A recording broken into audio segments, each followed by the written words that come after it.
Hi guys, this video I'm just was responding to just comments made by Leah G 8010. We had a good chat. Still more actually on that video, and she commented. I have to read that. We had a really good chat. It was good talking to you, and you asked the question which I thought I'd put up.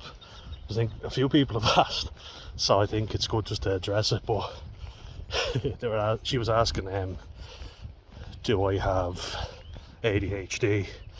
As Leah was saying, she has autism and ADHD, and finds me very relatable. Thank you, Leah. Thank you. It's not a bad thing, by the way. And thank you for your comment. Really appreciate it, and you've been supporting the channel for a while, so massive shout out to you. Had to give you a shout out in this video.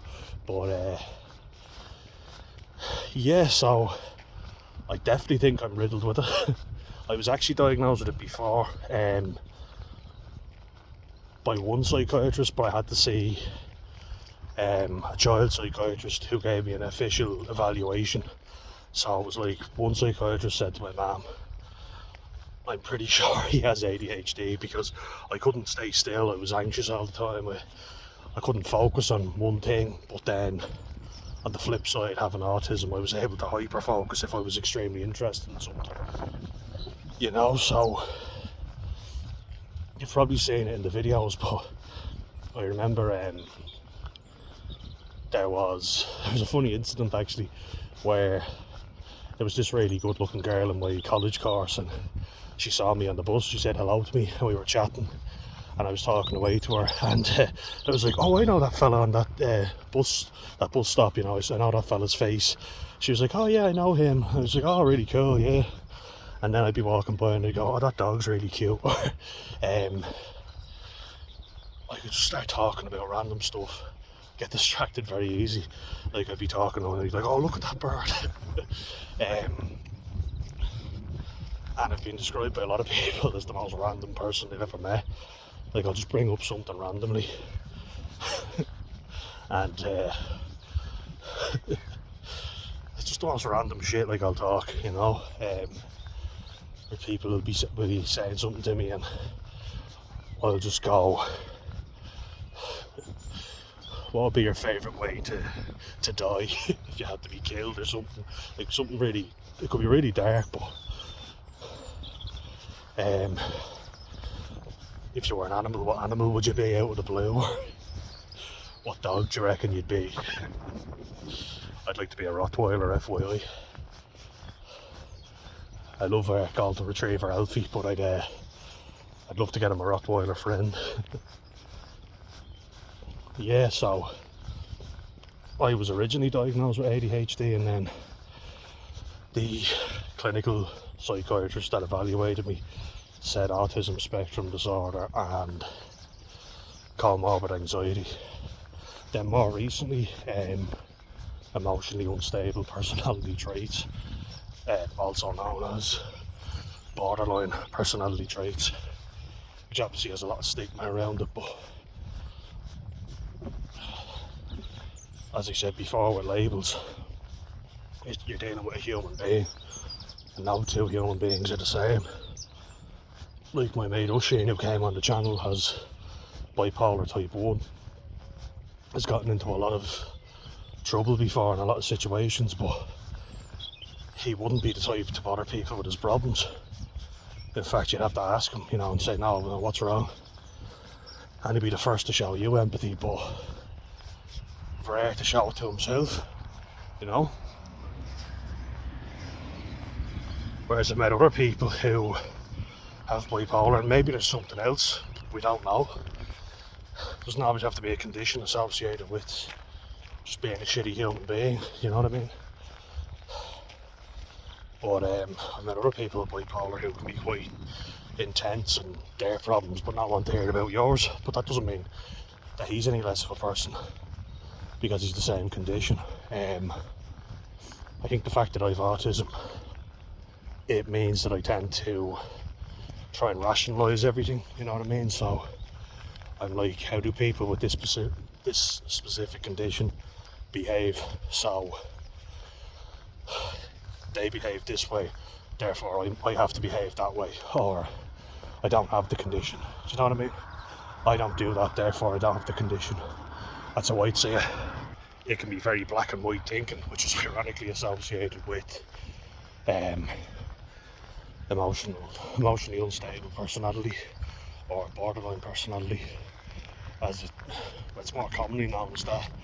I think EUPD is taking a while to catch on, because it sounds like the European Union, doesn't it?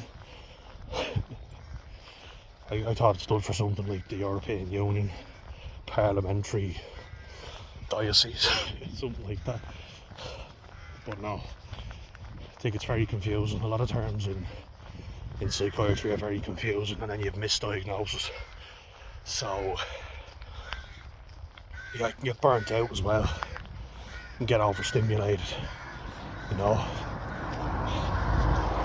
And that's something to do with, that's just neurodivergence in general, you know. That can happen anyway. You don't have to have ADHD for that to happen, but looking at the actual, you know, diagnosis for it, I definitely meet a lot of the criteria for sure. Like lose focus very easily. What? That part, like that. Random thoughts will just come into my head, and I'll be like, oh yeah, have to get them out. I can be very chatty now. I say my autism was more the reason why I was quite introverted. But if I'm interested in something, I could talk about it for Ireland and go mental talking about it. You know, just a confidence thing. So I guess when I got more confident, I got more ADHD. Who knows? Maybe.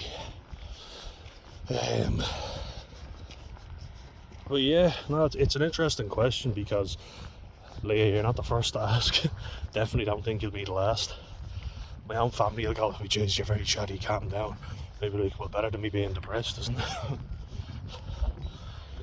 What happens when I'm watching something on the telly, if it gets me excited, I'll have to start talking or doing impressions of people. And I love doing impressions of people. Yeah, like lots of people are diagnosed wrongly with ADHD because it's just a hyper kid who won't sit still and behave. That's not what ADHD is. I mean, it's part of it, yeah, but there's a lot of anxiety, Leah, and I'm sure you understand that for sure. You know, if you have it, you'll understand that feeling. You can be exhausted, you can get depressed more easily, and more prone to addiction. I'm not telling you anything new here, I'm sure you know all this already. Got a wave, yeah. Excited. Don't know if I got another one there. Not sure. Look at that field. There we go. There's ADHD in action for you. The new grass growing. That'll even be an example for you. I go, oh, look at that field there. That's a good side of it though. It's also something I use if I start getting a bit anxious or talking about a negative topic, to bring me back into a peaceful mindset, you know, focusing on Alfie, or, as I mean, who could be angry when they're looking at that beautiful little face? Look at that sign. That's a sphere of God into you.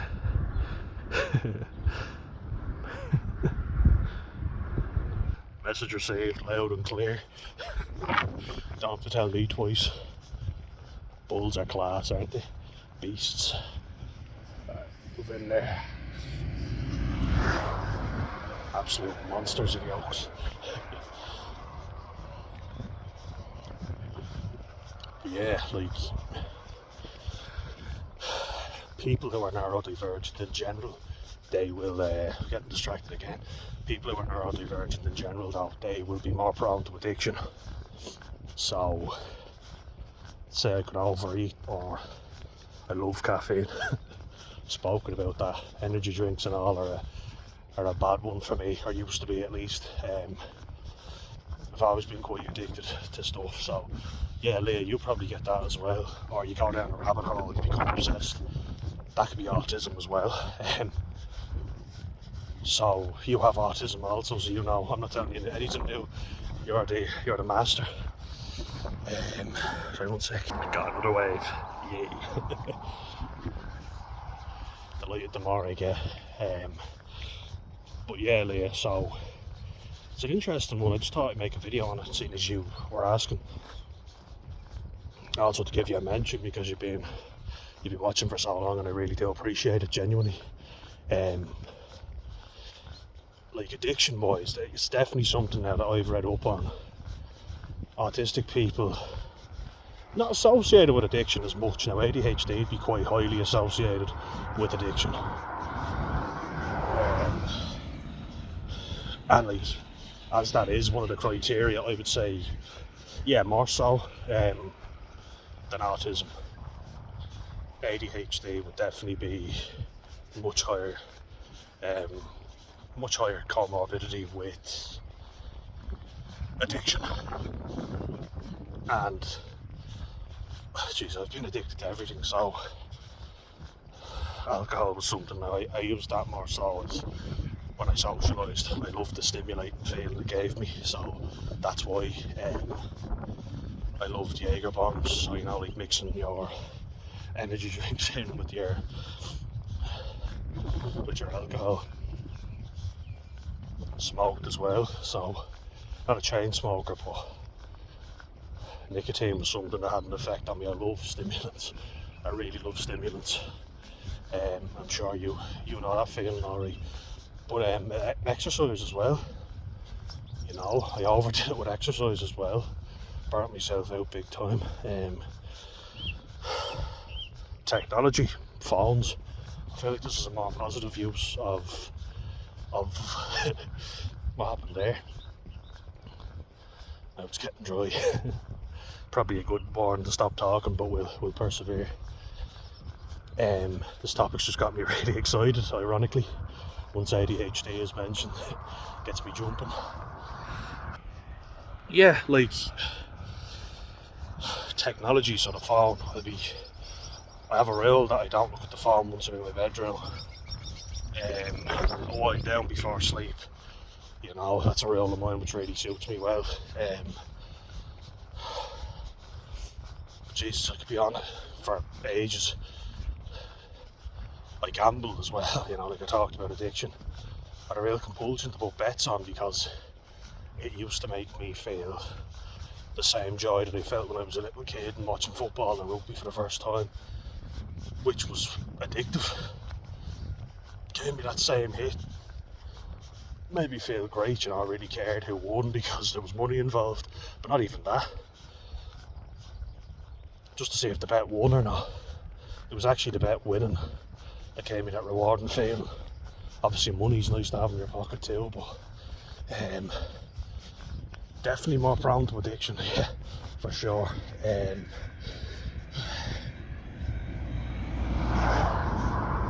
I don't do things by halves, put it that way. I go the whole hog. And even like, just to give you an example, so I talked about my over exercising, but then how hard I would go at the weekends drinking and smoking.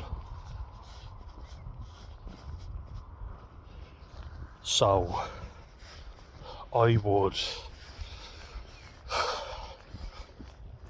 run 12 kilometers, sometimes 4 times a week, play a game at the weekend, right, lift weights about 3 or 4 times a week, play sometimes 1 or 2 matches at the weekend.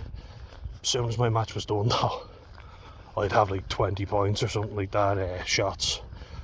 You could have about 15 cigarettes in the night, you know. But during the week, training was serious. I'd eat well, and I was hooked on stimulants.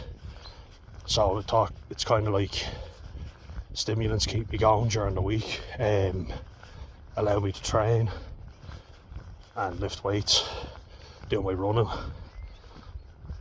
But then when the weekend comes, it's party time, you know, from The Mask, P-A-R-T-Y, because I gotta.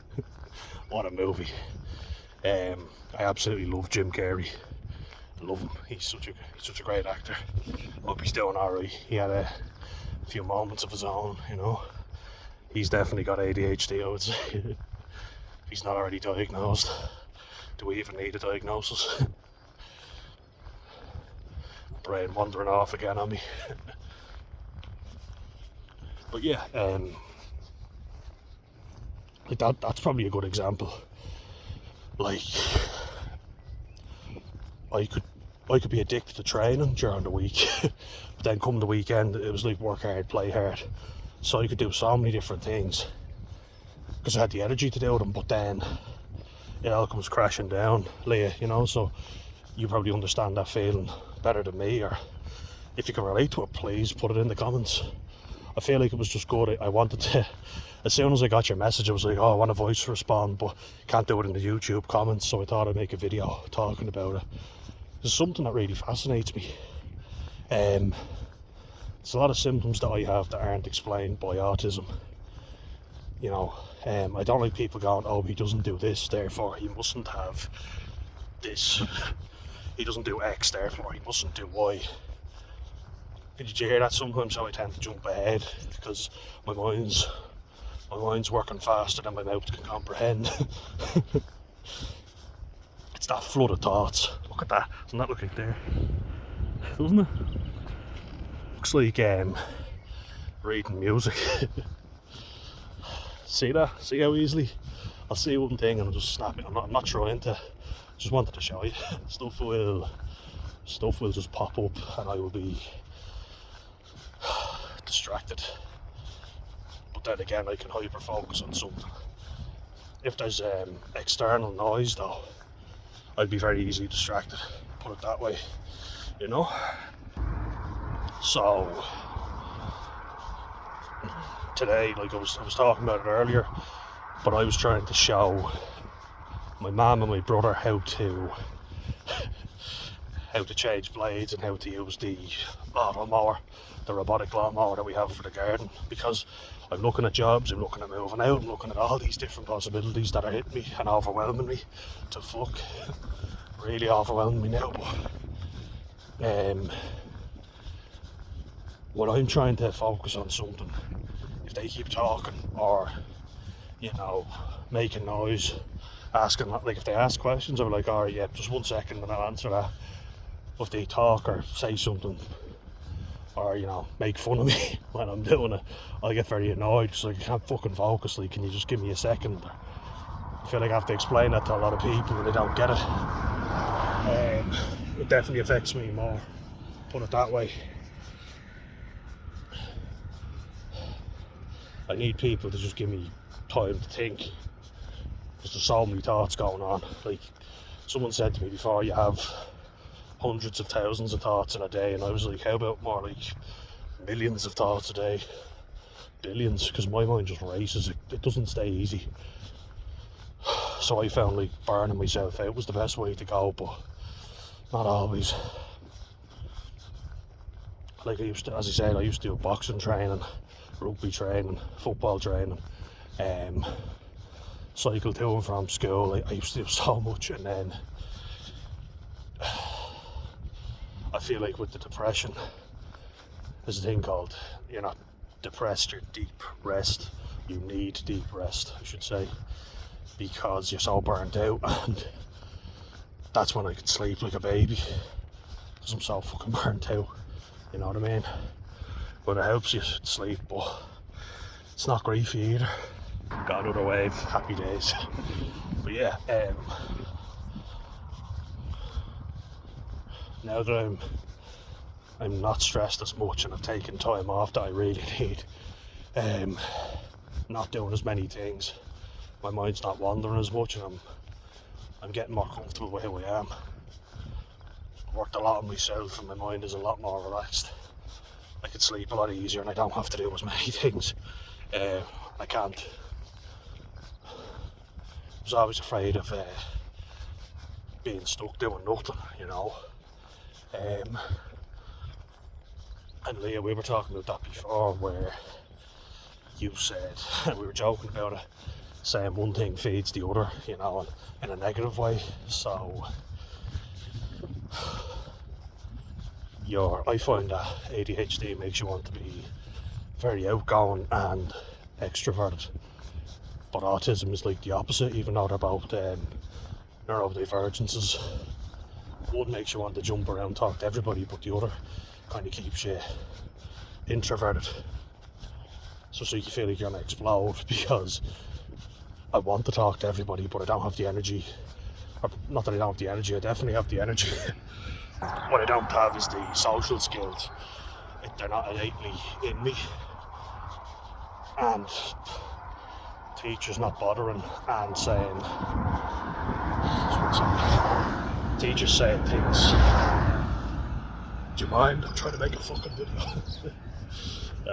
Fucking cars. Get in the fucking car.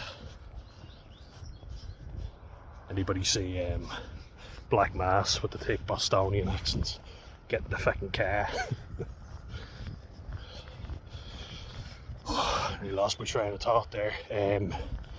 Yeah, like, I have the energy to talk to 1,000,001 different people, so there's that anxiety building up in me, you know, but at the same time the autism pushes me down to a point where I'm too nervous or anxious to say it, and I don't know, the words just aren't coming out. You know, the social skills just aren't inherently there, and I think having worked on the social skills, the ADHD is flourishing. It really is now, jeez. I think the anxiety is more down to ADHD, if I'm being honest. I did get told I had it before, so it's all hypothetical, but I was told I had it, and then it was retracted, or I don't know. Isn't that the doctor's job to figure out what I have? Not me. Now you have one thing 1 minute and then you don't have it the next. Who knows? I think they put a lot of it down to the anxiety, so what they said was he's just very anxious. But there's definitely a lot of things that aren't just anxiety. Like there's good feelings of it, where I feel like I'm really creative and I'm in the zone, you know. Sometimes I get the good feelings, like where I'm really good and I feel like making really positive content, and then other times I have a sort of I would say a nervous energy where I don't feel great, but I have the energy to make a video and just go with it. That's why a lot of these videos are off the cuff, you know. It's just they might not seem very well put together. Just let's look at this. Look at that.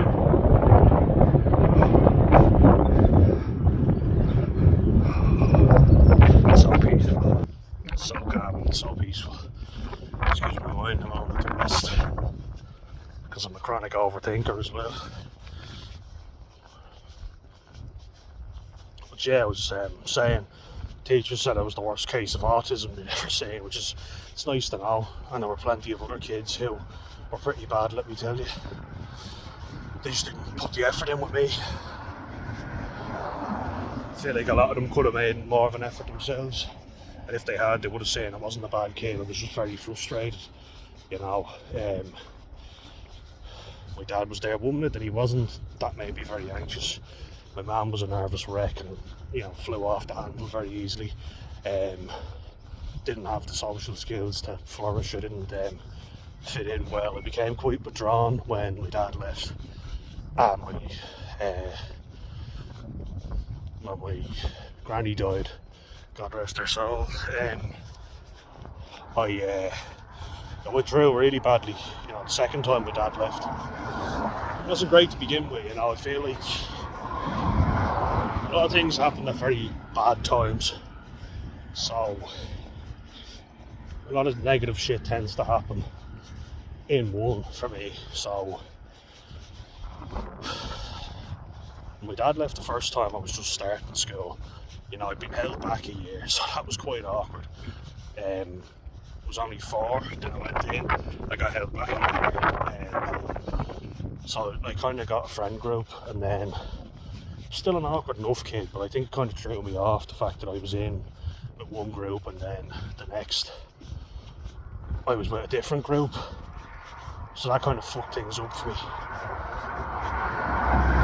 Where they felt like I had a friend group, I had people I was talking to, and now where have they gone? I didn't really understand that. I was only young, but I can remember that awkward feeling, weirdly enough. Seems like all the negative shit you remember well. So I went into a new year, new class. Then my dad left, and not in a very pleasant way, which I talked about, kicking and screaming, my mum and him arguing. That fucked me up. Didn't know what the fuck I was doing. Really messed me up. Made me very anxious as well, you know. And so I think I kind of learned to be anxious because one minute Dad's there, the next he's not. Then he comes back, you think it's great, then he's not there, then he is. Then Granny dies and you're very close to her, and Dad leaves again. Then there's a divorce, and there's a lot of pushing and pulling, you know, there was nothing, it was very constant. I think that added to a lot of anxiety that I had.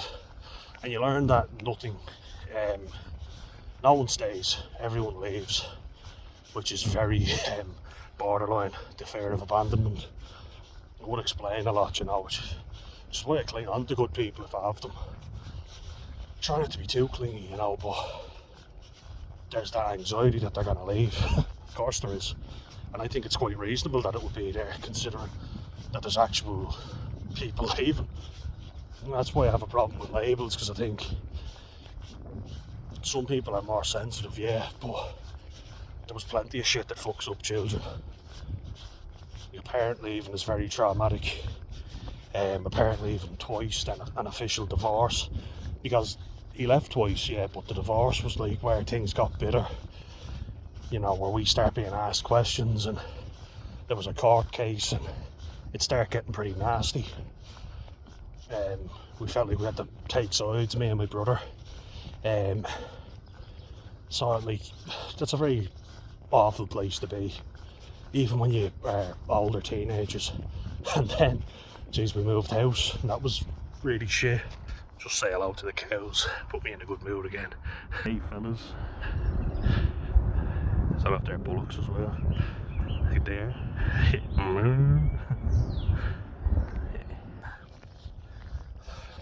The ones that come into our garden behind the house, they usually come over. Oh, now you're looking. Hey boys. I wonder what's going on. Hey fellas. But yeah, moving house was another traumatic thing. It's like, yeah, we never really said goodbye to the old house. We were just like, we have to go, here we go now. Came down to this beautiful part of the world, which is great, but I was in college, I didn't know what the fuck was going on. We had to get the place spotless every weekend, top to bottom. I was working, I was in college, COVID happened. You know? Far from ideal, put it that way.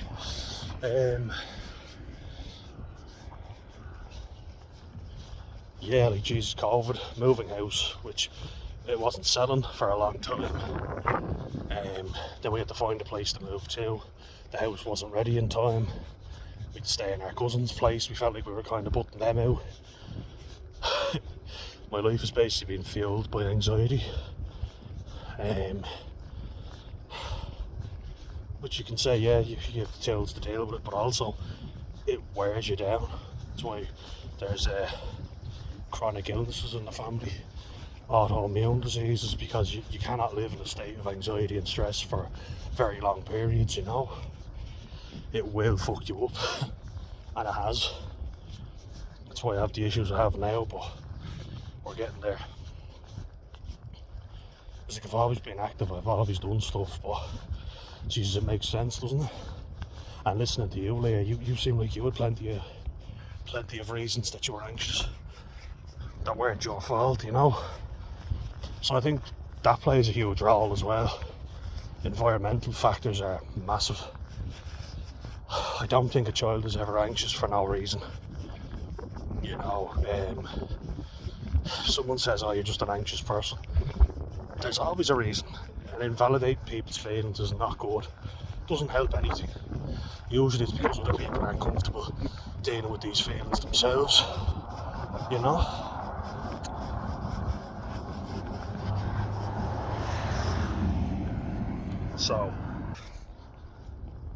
So like a lot of people in my family are terrible at having proper conversations.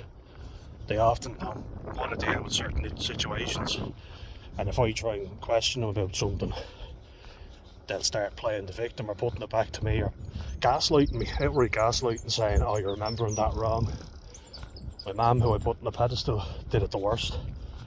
You're remembering that wrong, or picking at small details, which is classic gaslighter behaviour, because if they pick at small details, you start thinking, oh, why is she picking at that? That doesn't seem very relevant. Oh, yeah, I'm getting that wrong. Oh yeah, maybe I'm forgetting certain details, or maybe I am getting this wrong. But I know, that they can't do it to me anymore. They used to be able to, but not anymore. There was a lot of very bad behaviour and failure to protect me and my brother, which I've forgiven a lot of people for, but you can forgive them, but it still doesn't mean that it doesn't fuck you up. You know what I mean? Doesn't mean we hate all our family for the rest of our lives, but we have to forgive ourselves, which is often harder to do, isn't it? Because we blame ourselves for so much that wasn't our fault. And a lot of other people's behaviour, especially adults in our lives, that fucks us up and makes us have low self-esteem. It just does.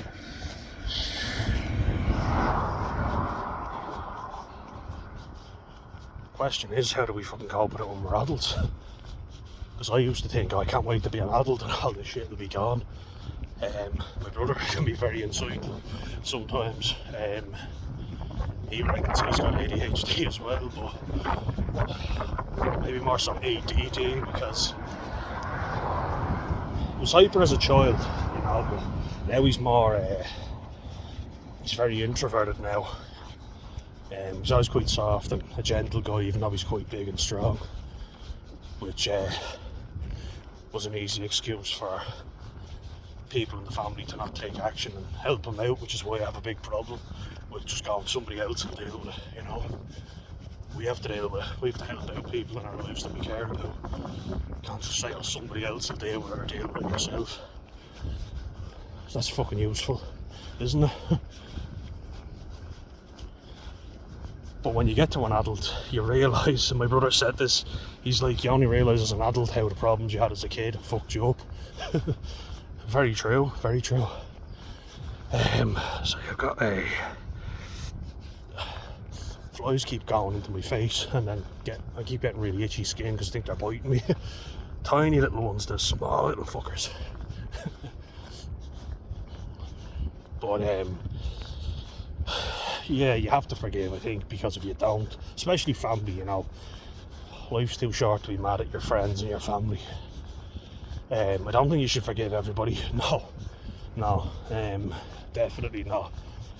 A couple of times I think there are things that are unforgivable. But I think you shouldn't let it drag you down and keep you stuck. You need to learn to grieve things, if you don't grieve properly, then things can keep you stuck in old habits, and that's not good for you either, And I'm still learning to deal with a lot of shit, really, but I think we all are. We're always learning, so I think it's good, Leah, that you reached out, and I'm glad you did, because I feel better knowing that you were getting something from this, and I really appreciate you reaching out. I know it mustn't have been easy, but that's why I thought I'd give you a mention. I hope you don't mind. And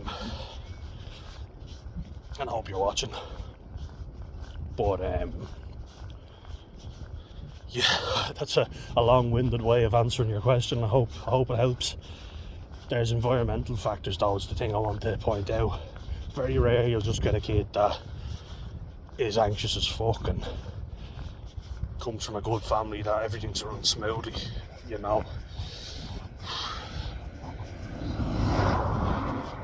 Quite often there's other forces at play, and just because someone has both parents in the household and seems like the perfect family doesn't mean that they are. Which is why I keep saying, you never know what's going on in someone's life. You know, don't judge me until you've walked a mile in my, or 1,000 miles in my shoes. Does it have to be a mile or should it be 1,000? Let's go with 1,000, you know. I think a mile is too short. Definitely. But I hate when people call me too sensitive, or, you know, I've always been a bit more sensitive, yeah, but I was never good at just being an arsehole to someone and leaving it at that, you know. Like, I always felt guilty about stuff I did to someone who didn't deserve it. Whereas I know there's people who couldn't give a shit, they don't give me a second's thought, they'll fuck me over in a heartbeat and not think twice about it. Whereas I'd be like, you fucking prick, you know.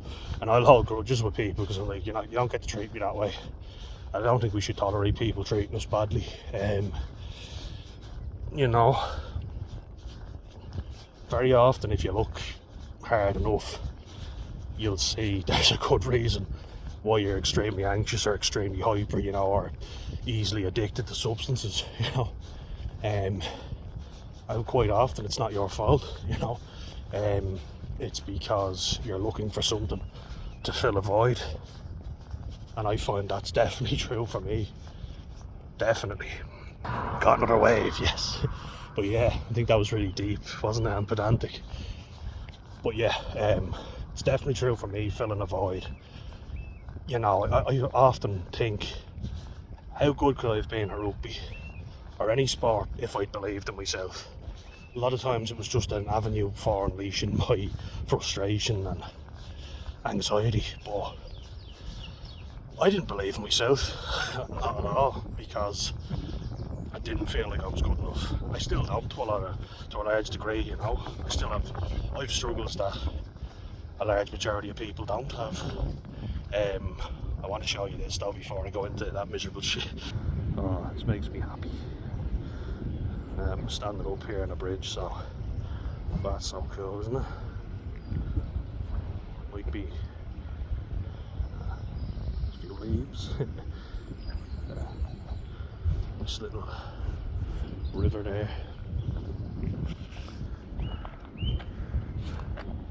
Go for the other side.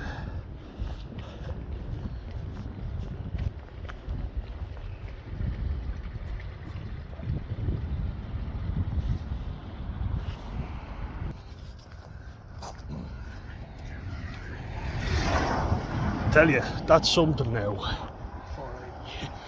That's something that helps me, is taking gratitude in the small things like that river.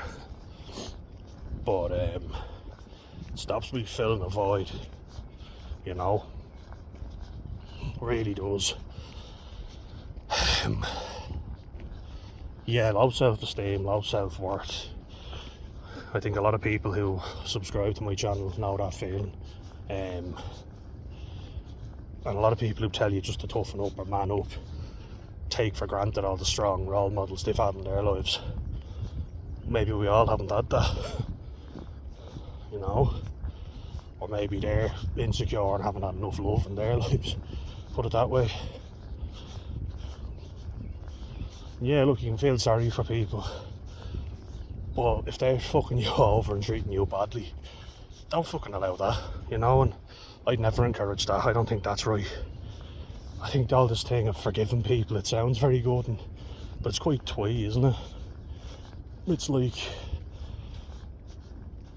people in the Embrace Change course forgiving people who attacked their kids. I don't know if I could.